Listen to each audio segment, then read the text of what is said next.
Hello everyone, Jeff here with you for episode number 8 of the Wednesday Night Wrestling Blitz here on the YouTube channel. It's a GMTE Express add-on exclusive. Let's get right into it here. We'll start with AEW first. It took place this past week from Indianapolis, Indiana.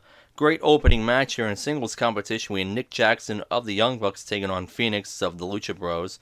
Very solid stuff here. Both guys going all out, doing all their stuff. We saw the high spots from inside the ring and outside the ring. Ultimately, in what I thought was a bit of a surprise, Phoenix actually got the win. He pinned Nick Jackson after hitting the spinning muscle buster. So, a big win for Phoenix here over Nick Jackson. Of course, Nick Jackson, one of the members of the Elite. So, after the match, Jackson put his hand out for the handshake, and Phoenix stiffed him on it. And he just left. So, maybe something brewing there, I don't know, perhaps. But anyways, a very strong showing here for Phoenix, and I thought it was a very good match overall. So we're off and running. Women's action was next singles competition. We had Hiroka Shida taking on Dr. Britt Baker here. I thought this was, again, a very good match. I didn't think this was the best we've seen from either one of these two, but I thought overall it was a good match. Definitely worth watching. I thought Britt Baker looked pretty good. She was still a little bit off on some things here. Of course, Sheeta's always doing pretty good stuff here. And surprisingly, she actually got the win here. She beat and pinned Dr. Britt Baker clean, no outside interference from anybody here. She won with the Falcon Arrow and then the knee.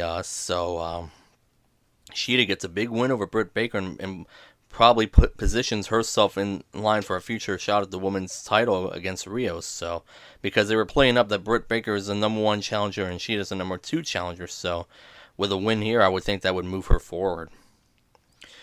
We got a Dark Order vignette or promo, I guess you could say. It's a recruitment type promo here. They do a deal where they show this man being disrespected on a subway platform by some guys, and the man who gets disrespected, his glasses get stepped on the platform. He goes into the subway train, and then they show the video here of a recruitment video of the Dark Order here. So that's what the genesis of this was. Okay, I mean, this was a way to try to explain who the Dark Order are and what they're all about. Okay, I mean, I get it. I thought it was a little cheesy, in all honesty, but I get what they were trying to do here. So they're just trying to get the audience to understand what these people are all about. We had the Dynamite Dozen Battle Royal next. We had 12 guys competing here, and then the final 2 guys left standing in the ring would be battling for what they're calling the Dynamite Dozen Ring on next week's program. A lot of guys in here, a lot of what you would consider mid-carders, maybe upper mid-carders. Billy Gunn, yes, the Billy Gunn, the one Billy Gunn, of course, who's a producer backstage, of course, a long-time performer in the business, was out here. He was a surprise entrant in the match. He got a big pop from the crowd. So basically, it opens up with Chucky T eliminating Pentagon Jr., who was distracted by Christopher Daniels, who was disguised as Phoenix. And then eventually we see Jimmy Havoc and Marco Stunt get eliminated by Billy Gunn. But then Havoc ran back in and used the staple gun on pretty much everyone that was in the match. Shawn Spears ran in and knocked Joey Janela off the top rope for him to be eliminated. And then MJF eliminated Orange Cassidy. Orange Cassidy, who was in the match, did his little shin kick deal with Billy Gunn. The crowd obviously reacting very positive and funny to it. MJF ultimately eliminates Orange Cassidy to a round of boos. That means MJF's doing his job. Wardlow then distracts Billy Gunn, resulting in Hangman Adam Page eliminating Billy Gunn, which the crowd did not like. It came down to Page and Jungle Boy in the end, but everyone almost forgot. And of course, I didn't forget because I figured, where was MJF in all this? Because he had not gotten eliminated. MJF had not been eliminated, so they figured it was down to Page and Jungle Boy. MJF gets back into the match, and he pulled Jungle Boy's feet off the canvas for the final elimination. So really, to the surprise of no one, the final 2 left were MJF and Hangman Adam Page. These were kind of the 2 that you figured were going to be the last ones in here. So Overall, I thought the match was about average at best. I mean, you got the predictable outcome with the last two standing here. I was not a big fan of the interference on the outside leading to the eliminations. I didn't really like that. I think we could have done with a lot less of that. But we're going to get MJF and Hangman Adam Page next week for the Dynamite Dozen rings. So we'll have that on television next week. Chris Jericho was out for an in-ring promo next. He went on to say that he was fined for his actions during his temper tantrum after losing the tag match on the previous episode. And the running gag here is he couldn't get the word sorry out, so he had Jake Hager say the word a few times. They're pretty funny stuff here.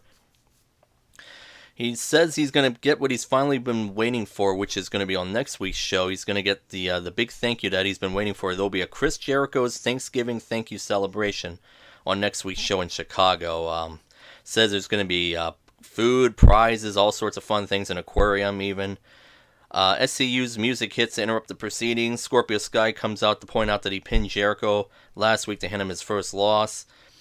And then this led to Jericho challenging Sky to a match. And then it's very, very clever stuff here. They did the old reverse psychology trick here where SCU manipulated the situation into making it a title match. They said that, Scorpio Sky does not deserve a title match. And then they just do this back and forth here with Jericho until Jericho says that next week there will be a title match, and they shook hands on it. After that action happened, the Inner Circle did run in and do a beatdown on the SCU. They handcuffed Daniels and Kazarian to the ropes, and they had them cuffed up while they did a number on Scorpio. Jericho ultimately hit the Judas effect. Marco Stunt and Jungle Boy ran out to try to make the save. Jericho took them out. Luchasaurus ran in and got everyone out of the ring, and he had a stare down with Hager here, who ultimately backed down and just left. There was an interesting line here when this was going on with the handcuffs. Jim Ross talked about the handcuffs and saying that Proud and Powerful, of course, basically saying that they know a thing or two about the handcuffs. I thought that was kind of an interesting take from Jim Ross. I mean, I know he said later on Twitter that they're TV villains, which I get, it's understand. But of course, those of you who knew what happened with Jim Cornette this week with NWA, with the controversial comments that he made, so I mean, take it for what you believe is right. So that's what I had to say. But overall, Jericho here just outstanding once again with his promo work. I mean, his promos have been on fire here, and he just continues to deliver the goods here. So Luchasaurus is still out there. He's going to be up for the next match here. He takes on Peter Avalon, the librarian, of course. Not a whole lot to say about this. This was a squash. Luchasaurus won in about a minute. That was just all there is to it. Peter Avalon did say before the match that he was going to make motor oil out of his hair or something to the like. That was about the only positive thing from Peter Avalon here. He was used as a punching bag. Next up, tag team competition. We had Santana and Ortiz. That's Proud and Powerful, of course. They take on Private Party. Of course, this was billed as a tribute match for Matt Travis, for those who don't know. And I mentioned this on my podcast, or on this show here last week as well, that Matt Travis was an independent wrestler, mostly known for his work in House of Glory Wrestling in New York, who he had interactions with all four of these guys here. So that's the genesis of this match. It's a tribute match for Matt Travis. I thought they had a very good match. We saw Queen take a lot of the attack early on here from Santana and Ortiz. He gets his back worked over. That would actually come into play later on in the match, late, when Private Party was trying to go for the silly string, but then his back gave out, so there was that. Of course, one of the things that people were talking about was an awkward near-fall situation later in the match where the referee actually stopped the 3 count, which maybe was supposed to win the match. I think this was a botch. I mean, I know it was a botch because I think the referee was supposed to have been either taken out or distracted or something or another. It was a really bad look here. But ultimately, in the end, the Private Party battle back, and they ultimately do win. They hit Gin and Juice on Ortiz for the wins. So, very good stuff here. Private Party gets a big win over members of the Inner Circle here. After the match, the Inner Circle did come back out to try to attack, but Nick Jackson and Dustin Rhodes made the save to send off the bad guys here, and the baby faces were left standing tall. Your main event for the evening here was Jon Moxley taking on Darby Allin here. We had great stuff here. This was a great match. Special video package aired to start Allen's walk, showing him being zipped up in this body bag that said Mox on it, and being crowd surfed in a bag through a concert. Just outstanding stuff here from these guys. Allen bumping like crazy. He would make his comebacks as he normally does. Allen went for the coffin drop, was caught into a sleeper by Moxley, which then turned into a very close near fall pinning combination for Allen. Ultimately, here they work up towards the second rope to the finish here, and then Moxley hit this big Pentagon shift onto Allen, who sold it like gangbusters, and he got the win. So Moxley gets the win here in a very good match. Even with Allen losing here and Moxley getting the win, Moxley gets the big rub here by working with Moxley, taking him to the limit here. And Moxley and Allen, I mean, the crowd evenly divided here. Allen won a lot of people over here with his performance. He's just continued to do good work. So that was AEW Wednesday Night Dynamite that took place from Indianapolis, Indiana. Let's talk WWE NXT. Of course, it took place from Full Sail University down in Winter Park, Florida. And they really went all out for this one. This was the build to Survivor Series. Becky Lynch, she opens the show. She's here at Full Sail.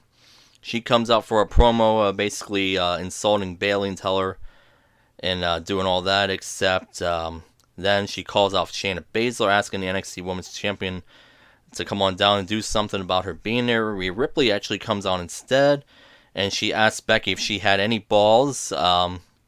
She does. They have this impromptu match, non-title. Becky Lynch taking on Rhea Ripley. Great stuff here from both these ladies. A lot of back and forth. Ultimately, towards the later part of the match, Becky Lynch actually got Rhea Ripley into the disarmer, but Rhea Ripley showed her strength by powering out of it, and then she hit this impressive superplex off the ropes on the Becky Lynch. Unfortunately, the NXT Horsewoman charged the ring, throwing the match out to disqualification. They attacked both of them. Lynch and Ripley team up actually to clear house, but they didn't hug or no handshakes or anything like that. So, yeah, I mean, kind of an expected finish here. They didn't want to beat either one clean here, so they go for the cheap DQ finish with the invasion stuff. But still, I thought it was a very good match overall. We were supposed to be getting Matt Riddle taking on Kona Reeves here next, but instead, Ricochet actually attacked Kona Reeves from behind as he was coming down. So Ricochet's in the ring here. Riddle does make his appearance, and they agreed to a fight. So it's Matt Riddle taking on Ricochet here. You could see where this was going all night. A lot of good stuff here. This match didn't actually go as long as I thought it should have. I thought they could have given us more time. A lot of back and forth stuff here. Late in the match, Ricochet came back with a Northern Light suplex and spinning neck breaker, and then hit a standing shooting star for a close near fall. Riddle responded late with a final flash and a released German suplex. Very close here, but ultimately in the end, we do get more interference here, more invasion. We get Cesaro and Shinsuke Nakamura from SmackDown. They run in, but they got onto the apron, but did not get any contact in. They were dispatched of, and then ultimately Riddle used all this stuff here of a distraction here to cradle up Ricochet on a crucifix and got the win. So then, of course, afterwards we get more brawling here. The big spot here was Ricochet doing this big dive off the top rope, cleared the barricade, and actually nailed Cesaro behind the barricades. So that was a cool visual. So Matt Riddle gets a win here. And what I thought was a decent, but unfortunately a short match. So, good stuff here from there. We had non-title action next. The Undisputed Era, your NXT Tag Team Champions, are taking on the Revival here in non-title action. I thought this was easily the best match on the entire show. They gave this match plenty of time. Just skipping ahead here towards the later part of the match, we see O'Reilly hitting a flying knee onto the small of Dawson's back for a very close 2 count. And then we see Dawson getting stalked, and then by the time he got to his feet, he mustered "Kiss My Ass" to Undisputed Era. which unfortunately for him, he got nailed with total elimination by the Undisputed Era for the 1-2-3. So overall, you got to go back and watch the match. I'm not doing it justice with this description here, but it was a great match. And there was no interference, no run out from anyone here. So they had the match, and the Undisputed Era got the win here. We had non-title action here. We had Kaylee Ray here, your NXT UK Women's Champion, taking on Dakota Kai here. I thought this was the weakest match on the entire show here. I thought it was about an average match at best. At one point, we see Dakota Kai take out Ray by throwing her into the steel steps and delivering the big boot.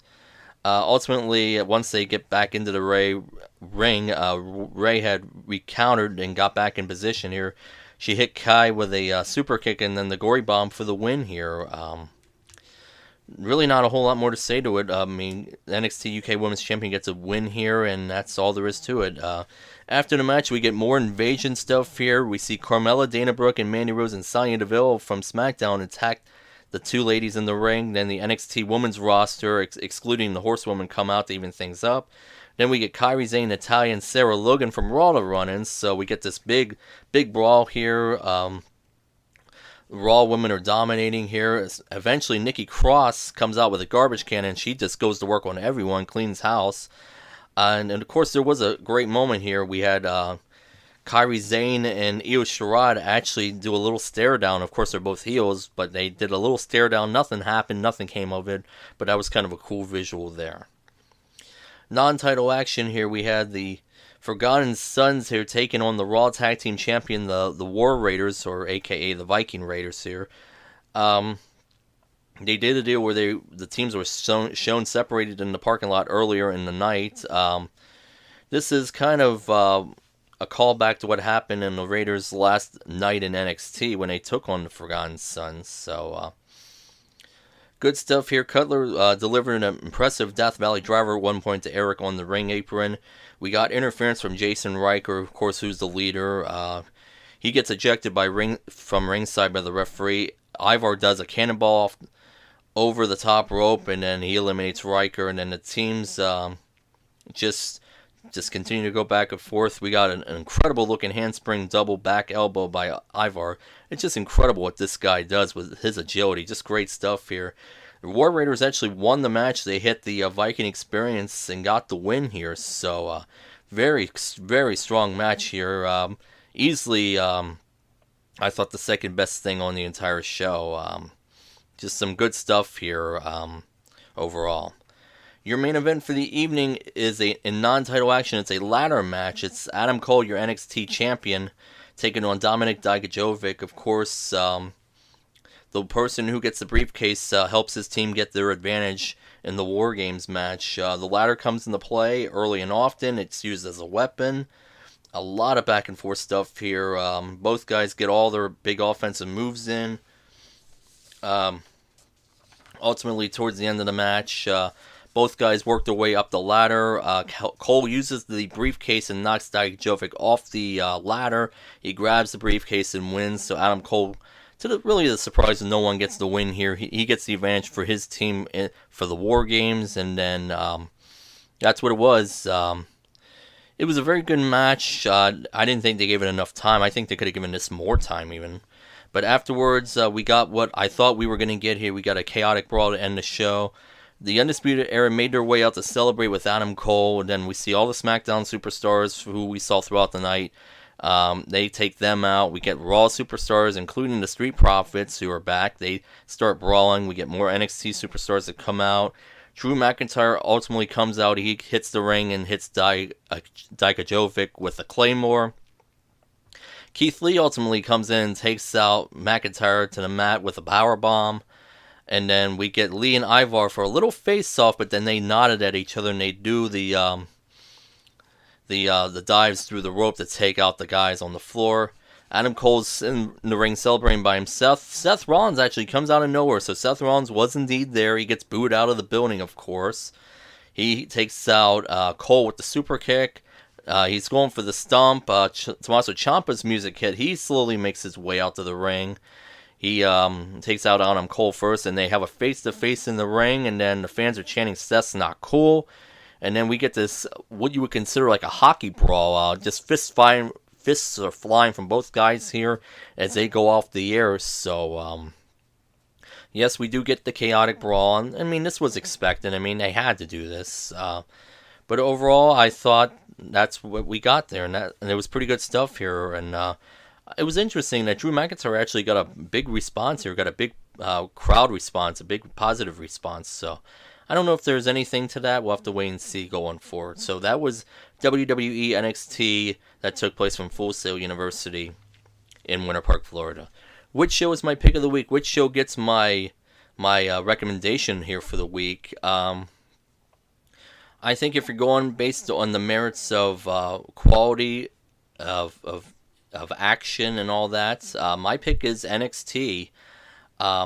Yes, they did go for a lot of the predictable stuff here with the invasion and all that, the build towards Survivor Series. And look, I mean, AEW really didn't do anything wrong. I thought Jericho's promo was very solid. Really, the squash match with Luchasaurus and Peter Avalon didn't really do anything for me. I thought the women's match, Sheeta and Baker, was okay, but I thought it could have been more. But other than that, I thought for the most part AEW was fine. I just thought NXT from start to finish had the better action. Yeah, like I said, it was predictable, but they'll say that it had to do with the build for Survivor Series, but we know what was going on here. This was clearly done by WWE, by Vince, by Triple H, or whoever's involved with it, so NXT can beat AEW in the ratings. That's what it's all about. And they say this has nothing to do with ratings, they're lying to you. But overall, I thought it worked out well, and I thought, for the most part, the quote invasion they did throughout this program actually worked out pretty well here. So they didn't really mess it up too much, I didn't think. So that's what we had. So NXT is my pick of the week.